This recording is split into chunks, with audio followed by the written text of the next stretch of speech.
Why the pizza when you can dive right in? Why let things simmer when you can cook up a storm? Why live life in half measures when you can live it to the brim?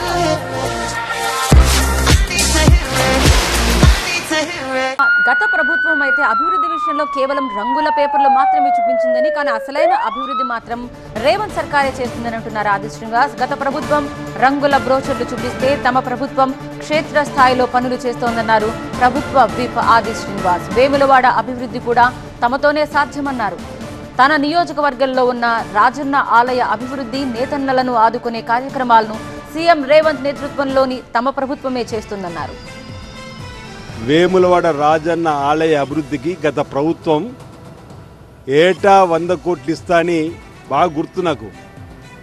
June 18, 2015న Vemulawada Rajanna ఆలయం దర్శించుకొని ఇచ్చిన మాట తప్పిన సందర్భంలో, అదేవిధంగా ముంపు గ్రామాలకు double bedroom ఇస్తామని మాట తప్పిన సందర్భంలో, అంటే రాజన్న ఆలయ అభివృద్ధికి మీ కట్టుబడి ఉండి గత బడ్జెట్లో 50 కోట్లు పెట్టుకోవడం జరిగింది.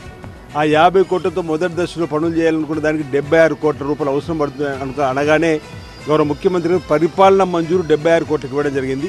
మిగతా 127 కోట్లలో 47 కోట్లకు సంబంధించి రోడ్డు వెడల్పు సంబంధించినటువంటి కార్యక్రమము, అదేవిధంగా మురుగునీరు మూలవాగులో కలవకుండా కూడా ఇచ్చినటువంటి దానికోసం ఏదైతే ఈరోజు భూపూజ గావింప చేసే కార్యక్రమం, దాంతోపాటు నేతన్నల చిరకాల కోరిక, సిరిసిల్లకు సంబంధించి నేతల చిరకాల కోరిక యాను డిపో, నూలు డిపో రావాలని, దానికి 50 కోట్ల రూపాయలు వెచ్చించి వేములవాడలో చేనేత క్లస్టర్గా ఉన్నటువంటి వేములవాడలో ఈరోజు దాన్ని కూడా ప్రారంభం చేసుకోవడం జరుగుతుంది. వాళ్ళు ఆడంబరాలకు, అదేవిధంగా రంగురంగుల బ్రోచర్లలో, రంగురంగుల వీడియోలలో వాళ్ళు అభివృద్ధి చూపించారు.